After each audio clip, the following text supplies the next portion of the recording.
दोस्तों, संविधान शब्द दो शब्दों से मिलकर बना है, सम और विधान।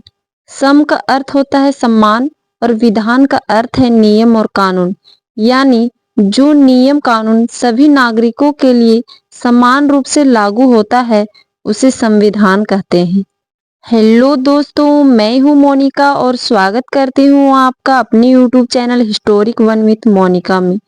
दोस्तों, भारतीय संविधान एक अनूठा दस्तावेज है जो भारत की विविधता और एकता को दर्शाता है।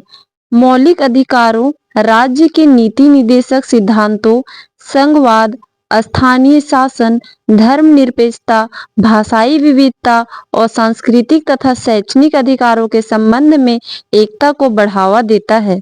भारतीय संविधान विश्व के लिखित सभी संविधानों में सबसे लंबा है, क्योंकि इसमें सरकार विधायिका और न्यायपालिका द्वारा संचालित सभी प्राधिकरणों और सभी विशिष्टताओं और विवरणों को शामिल किया गया है। वर्तमान संविधान में एक प्रस्तावना, लगभग 470 अनुच्छेद और 12 अनुसूचियां शामिल है।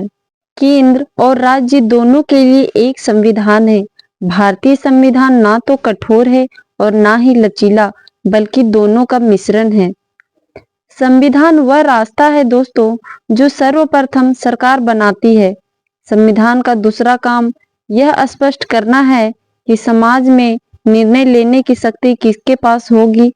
संविधान यह भी तय करता है कि सरकार कैसे निर्मित होगी। दोस्तों, संविधान का पहला काम है कि वह बुनियादी नियमों का एक ऐसा समूह उपलब्ध कराए जिससे समाज के सदस्यों में एक समन्वय और विश्वास बना रहे। संविधान समाज शक्ति के मूल वितरण को स्पष्ट करता है। संविधान यह तय करता है कि कानून कौन बनाएगा। संविधान का दूसरा काम यह स्पष्ट करना है कि समाज में निर्णय लेने की शक्ति किसके पास होगी। संविधान यह भी तय करता है कि सरकार कैसे निर्मित होगी। साथ ही सरकार की शक्तियों पर सीमाएं लगाने का काम भी संविधान करती है। साथ ही दोस्तों, संविधान का तीसरा काम यह है कि वह सरकार द्वारा अपने नागरिकों पर लागू किए जाने वाले कानूनों पर कुछ सीमाएं लगाएं। ये सीमाएं इस रूप में मौलिक होती है कि सरकार कभी भी उसका उल्लंघन नहीं कर सकती है। अर्थात सरकार शक्तियों को कई तरह से सीमित करता है। सरकार की शक्तियों को सीमित करने का सबसे सरल तरीका यह है कि नागरिकों के रूप में उनके मौलिक अधिकारों को स्पष्ट कर दिया जाए और कोई सरकार कभी भी उसका उल्लंघन न कर सके। दोस्तों, संविधान का चौथा काम यह है कि वह सरकार को ऐसी क्षमता प्रदान करे जिससे वह जनता की आकांक्षाओं को पूरा कर सके और एक न्यायपूर्ण समाज की स्थापना के लिए उचित परिस्थितियों का निर्माण कर सके। आइए दोस्तों, जानते हैं संविधान का निर्माण कैसे हुआ। दोस्तों, औपचारिक रूप से एक संविधान सभा ने संविधान को बनाया, जिसे अविभाजित भारत में निर्वाचित किया गया था। इसकी पहली बैठक 9 दिसंबर 1946 को हुई और फिर 14 अगस्त 1947 को विभाजित भारत के संविधान सभा के रूप में इसकी पुनः बैठक हुई। संविधान सभा के सदस्य 1935 में स्थापित प्रांतीय विधानसभाओं के सदस्यों द्वारा अप्रत्यक्ष विधि से चुने गए। संविधान सभा की रचना लगभग उसी योजना से हुई जिसे ब्रिटिश मंत्रिमंडल की एक समिति कैबिनेट मिशन ने प्रस्तावित किया था। दोस्तों, भारतीय संविधान के रचयिता डॉक्टर वी.आर. अम्बेडकर थे, जिन्होंने दस्तावेज लिखा और इसमें भागों, अनुसूचियों और लेखों को तैयार किया और प्रेम बिहारी नारायण रायजादा ने भारतीय संविधान को हस्तलिखित किया था।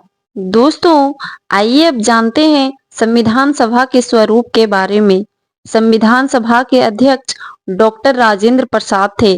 3 जून 1947 की योजना के अनुसार विभाजन के बाद सभी प्रतिनिधि संविधान सभा के सदस्य नहीं रहे, क्योंकि पाकिस्तान क्षेत्र से जो चुनकर आए थे वो संविधान सभा के सदस्य नहीं रहे। संविधान सभा के वास्तविक सदस्यों की संख्या घटकर 299 रह गई। इसमें से 26 नवंबर 1949 को कुल 284 सदस्य ही उपस्थित थे। इन्होंने ही अंतिम रूप से पारित संविधान पर अपने हस्ताक्षर किए। इस प्रकार उपमहाद्वीप में विभाजन से उपजी विभीषिका और हिंसा के बीच संविधान निर्माण का कार्य पूरा हुआ। लेकिन संविधान निर्माताओं के धैर्य की प्रशंसा करनी पड़ेगी, क्योंकि उन्होंने न केवल अत्यधिक दबाव बनाया, बल्कि विभाजन के कारण हुई अकाल्पनिक हिंसा से सही सबक भी लिया। भारत के संविधान ने नागरिकता की एक नई अवधारणा प्रस्तुत की। इसके अंतर्गत अल्पसंख्यक न केवल सुरक्षित होंगे, बल्कि धार्मिक पहचान का नागरिक अधिकारों पर कोई भी प्रभाव नहीं पड़ेगा। संविधान सभा के सदस्यों ने पूरे देश के हित को ध्यान में रखकर विचार विमर्श किया। सदस्यों द्वारा अपने हितों को आधार बनाकर शायद ही कभी कोई मतभेद हुआ हो। हालांकि संविधान सभा में अनेक मतभेद थे, जैसे भारत में शासन प्रणाली का केंद्रीकरण होना चाहिए या विकेंद्रीकरण होना चाहिए, राज्यों के बीच संबंध कैसे होने चाहिए, न्यायपालिका की क्या शक्तियां होनी चाहिए, क्या संविधान को संपत्ति के अधिकारों की रक्षा करनी चाहिए। लगभग इन सभी विषयों पर गहराई से चर्चा हुई, जो आधुनिक राज्य की बुनियाद है। संविधान का केवल एक ही ऐसा प्रावधान है जो लगभग बिना किसी वाद विवाद के पास हो गया। यह प्रावधान सार्वभौमिक मताधिकार का था, अर्थात धर्म, जाति, शिक्षा, लिंग और आय के आधार पर बिना किसी भेदभाव के नागरिकों को निश्चित आयु प्राप्त करने पर बिना किसी भेदभाव के वोट देने का अधिकार होगा। दोस्तों, भारत के संविधान को 2 वर्ष 11 महीने 18 दिन बनने में लगा। भारत का सर्वोच्च विधान है, जो संविधान सभा द्वारा 26 नवंबर 1949 को पारित हुआ तथा 26 जनवरी 1950 से प्रभावी हुआ। 26 नवंबर का दिन भारत के संविधान दिवस के रूप में घोषित किया गया, जबकि 26 जनवरी का दिन भारत में गणतंत्र दिवस के रूप में मनाया जाता है। भारतीय संविधान का मूल आधार भारत सरकार अधिनियम 1935 को माना जाता है। भारत का संविधान विश्व के किसी भी गणतांत्रिक देश का सबसे लंबा लिखित संविधान है। दोस्तों, भारत का संविधान कुल 251 पन्नों में लिखा हुआ है। दोस्तों, आपको मेरे द्वारा बताया गया संविधान से जुड़ी जानकारी कैसी लगी है, कृपया मुझे कमेंट सेक्शन पे बताएं।